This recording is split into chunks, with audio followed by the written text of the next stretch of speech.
Welcome to Abide in Liberty, a podcast empowering patriots everywhere to re-enthrone faith, family, and freedom as the bedrock pillars of liberty in education, our communities, and our nation. Welcome back, everybody. This is Abide in Liberty. I'm so glad you're here. We're in the middle of going through some prophecies from the scriptures that talk about the conditions of the last days. So just as a reminder, we're working our way through 2 Nephi 28. If you're just jumping in and you didn't catch last week, I would highly recommend that you pause this, go back and listen to last week so that you get the whole intro and lead up, and then come back here. This one will make a whole lot more sense. So we're just going to dive right in with where we left off. In verses 4 and 20, here's what it says, "And they shall contend one with another, for behold, at that day shall Satan rage in the hearts of the children of men and stir them up to anger against that which is good." I don't know about you, but I see rage everywhere and on both sides of the political spectrum. The mostly peaceful Black Lives Matter, but partially violent and rage-filled protests were one great recent contemporary example. So was the rage that spilled over among some during the Capitol riots. One of my favorite conservative podcasters had a podcast recently on the importance of mocking evil ideologies.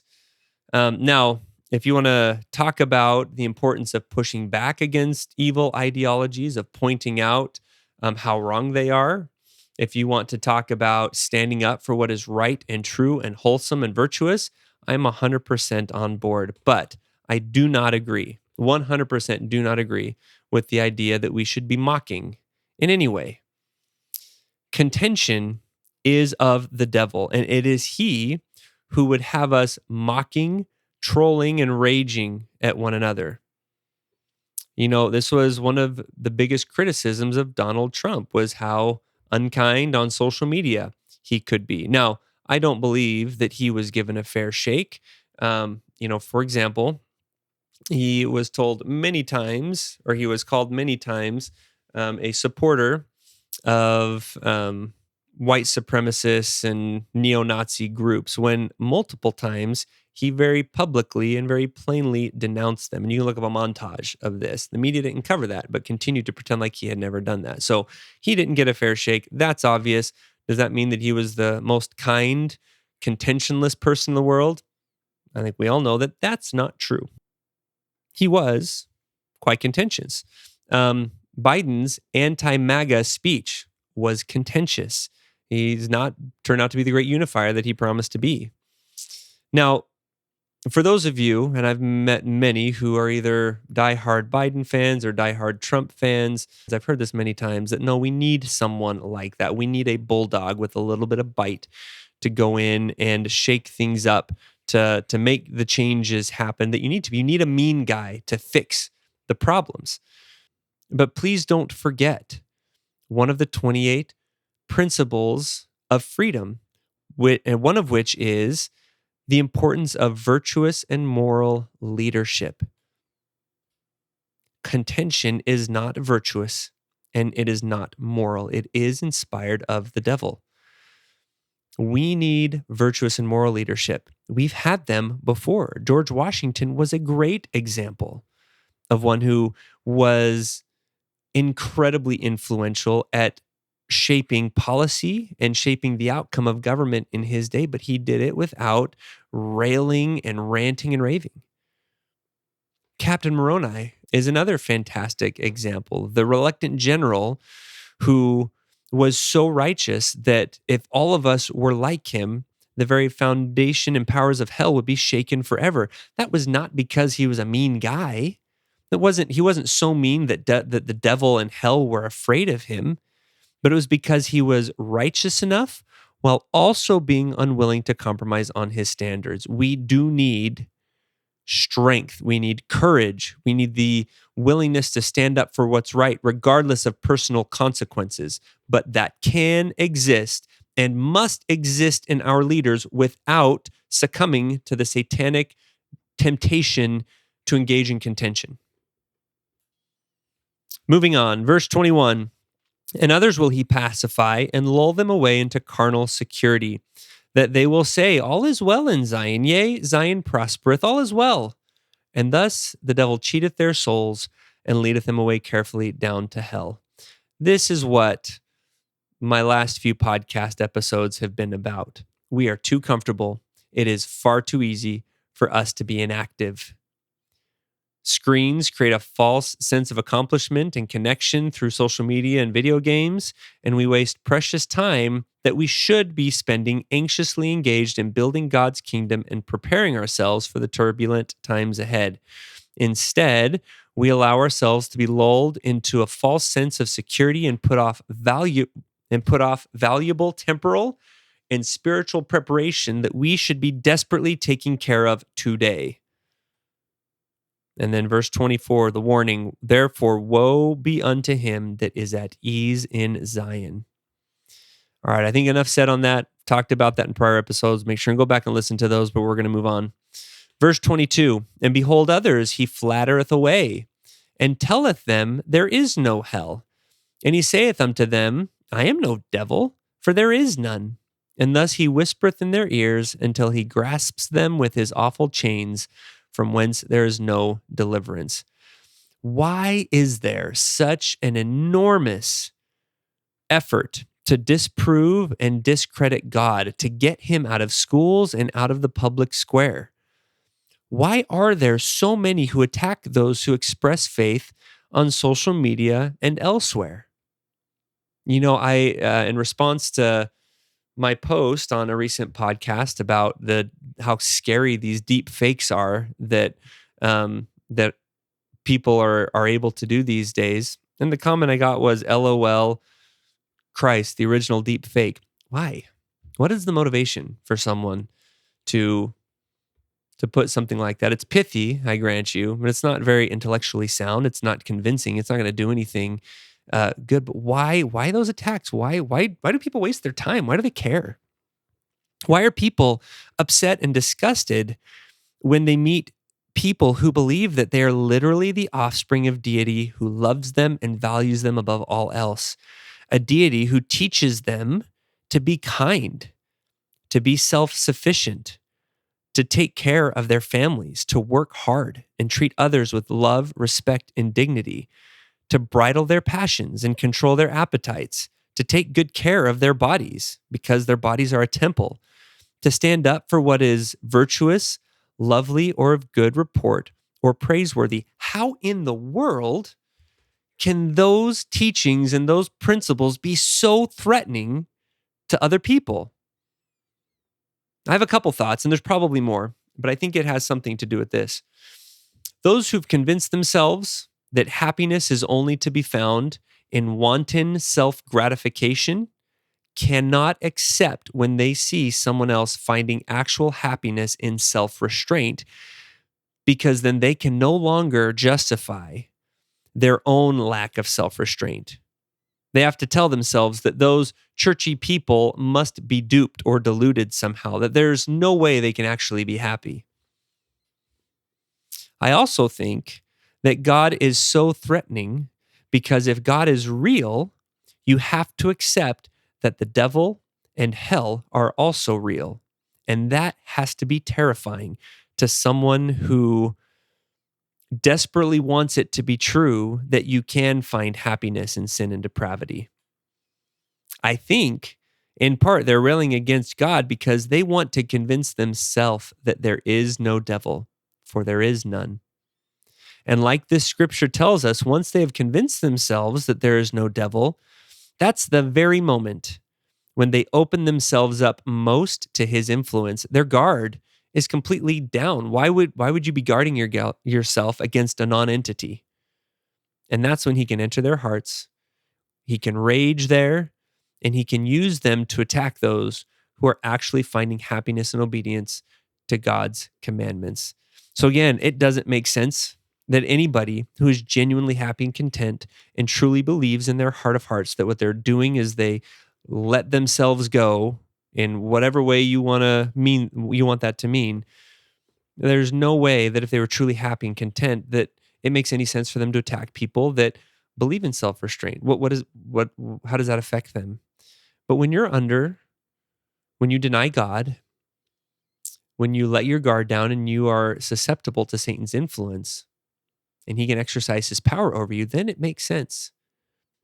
It doesn't matter to them, to these people to do it, but Satan will certainly use whatever tool he can to attack those who are trying to do what's right and tear them down and make them feel like they're alone and make them feel like they're worthless when God would have them believe they're divine. Verse 23, yea, they are grasped with death and hell and the devil, and all that have been seized therewith must stand before the throne of God and be judged according to their works, from whence they must go into the place prepared for them, even a lake of fire and brimstone, which is endless torment. That idea must be terrifying to those who would like to do whatever the heck they want. It is far easier to convince yourself there will be no such judgment day because there is no God, despite an abundance of evidence to the contrary. Now, I don't think that this is a conscious decision, right? Man, I really want to participate in this bad habit. God says no. So, hey, let's just convince myself that God isn't real and then I can do whatever I want. Most of the time when we're justifying, we don't actually realize it. It's incredible, humanity's capacity for self-justification. If a whole nation could justify itself into exterminating the Jews and believing that that was a right, good thing to do, then is it really that hard to believe that people could justify to themselves that they should feel okay with their own evil behaviors and habits? These people are obviously not happy. Happy, contented, productive people don't need to waste countless hours trolling happy people on the internet in order to feel fulfilled and to feel like they have accomplished something meaningful in their lives. Verse 28, and in fine, woe unto all those who tremble and are angry because of the truth of God. For behold, he that is built upon the rock receiveth it with gladness, and he that is built upon a sandy foundation trembleth lest he fall. Those who rage against the truth and against God have to be so loud to mask their trembling knees, their shaking knees. They are not happiness. Wickedness never was and never will be happiness. And people who are railing this way, I think it helps us to recognize the insecurity that they feel that they may not even recognize in themselves, but it's there. And they deserve our pity and our charity. We need to not succumb to the temptation. This goes back to contention being of the devil. We need to not succumb to the temptation to return railing for railing and cursing for cursing. We must stand strong in our principles, and we must speak the truth plainly, courageously, and without fear, but we must never allow ourselves to demonize in our minds or in our words and actions other of God's children. And we cannot allow ourselves to be dragged to their level and get sucked into the devilish contention that their master is using to try and bait us into. We must debate. We must defend, yes, but as soon as you feel yourself becoming angry, you've crossed a line. Stay far away from that line, because once you cross it, Satan can use you to damage the very cause that you are trying to promote and to build up. Now, I want to make sure and share this little ray of sunshine in this chapter, because it is a heavy chapter. But verse 30 says, blessed are those who hearken unto my precepts and lend an ear unto my counsel, for they shall learn wisdom. For unto him that receiveth, I will give more. We become wise as we lend an ear unto his counsel. And then the opposite here in verse 31, cursed is he that putteth his trust in man, or maketh flesh his arm, or shall hearken unto the precepts of men. In a prior podcast, talking about discerning truth, I talked about how we have to be so good at trusting God and his promptings over what even the most brilliant scientists and doctors tell us. We've got to be so good at trusting God's plan over our own. Our family, for the last several years, have had an interesting tutelage in that principle. I know I've shared some of this, but I don't know that I've gone this far back. When I graduated from college years ago, I took a job with a medical device company, and I was on this finance leadership development path. And the plan was you go through this program and you move every couple of years and you get all this experience. And after 10 years, they put you in a spot as a division controller. That's kind of the ultimate goal for where they want you to get to. And that's where you're making like $250,000 a year plus a hefty bonus, and you're set at that point, right? So put in the work for 10 years and then you're in a really good position. And I was fortunate enough to be selected for that. Well, about 3 years into that, we the work and the sacrifice that was required up front was taking a toll on my family and on my ability to be a parent. So we were prompted, and as we prayed about this, felt like we were supposed to leave that path and join and find a job locally where we were here in Southern Arizona, which we did. It came with a significant pay cut, but we were still able to, save for retirement, pay our bills. And, going into this finance leadership program, my plan was, and the way I'd mapped things out, I'd kind of put together this plan that would allow me to retire by 50. Well, with this change, we're still able to save for retirement. This might push it off a little bit. Maybe now that we're making less money, I'm still going to have better family life, but maybe won't be able to retire until the old age of 55, right? So that was a little bit of a sacrifice, but we took that leap and it was worth it. It was absolutely worth it in terms of the quality of life and the family life that we had as compared to before. Well, fast forward a few more years, and the Lord tells us it's time to open this school, which we did here in Southern Arizona. And I'll share the details of that story at a different time. But as we were getting ready to open that first school year, with all my little forecasts, it looked like we were still going to be able to save for retirement. This might slow things down a little bit, but it'll be okay. Plan's still intact, just altered a little bit. Well, it didn't take long before that first year to not pan out as far as enrollment was concerned like we were hoping. And all of those retirement plans came to a screeching halt. And that really bothered me. But over the years, we have been prompted into making decisions that resulted in less and less of an income for us. And right now, we're able to cover our needs. We're not starving. We have a great place to live. But those plans that I had that aligned with everything that I had learned in school and everything that I had learned from, financial advisors, this path that God had put us on created something that was vastly different from that. But I know 100% that we are right where God wants us to be physically and financially. And the peace that comes from that is far greater than when we had a much larger retirement account than we do now, or a larger income than we do now, or a clear path to an early retirement.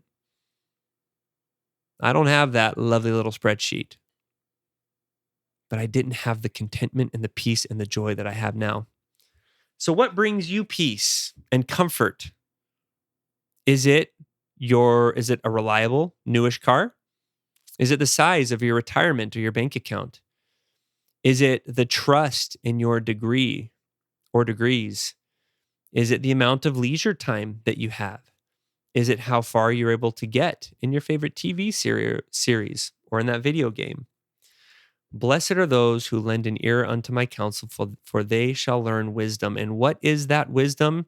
It's that none of these earthly things truly matter. If you are good with God, that is all that matters. And that's all that should ever matter to this country that he was the founder of.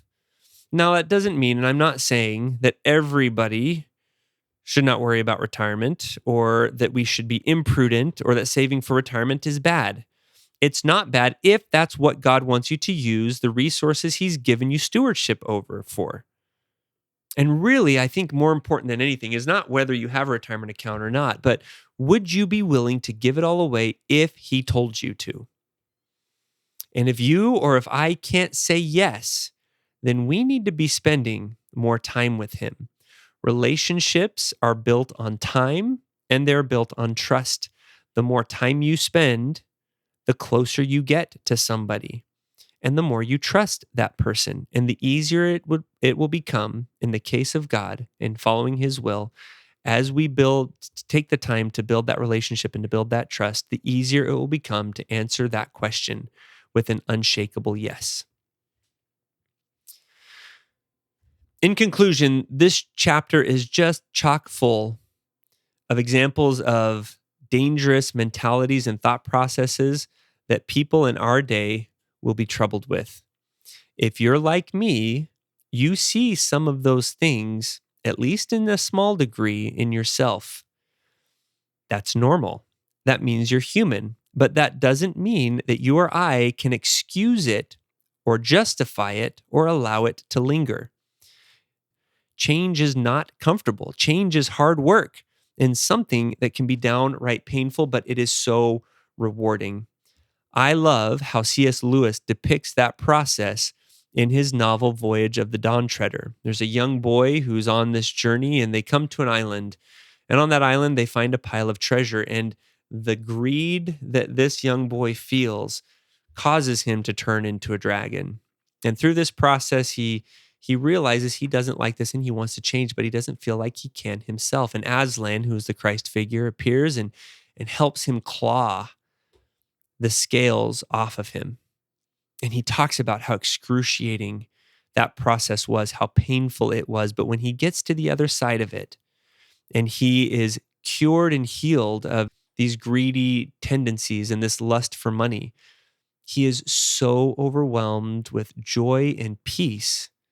And the joy that came afterwards completely overshadowed the pain that he felt while going through that changing process.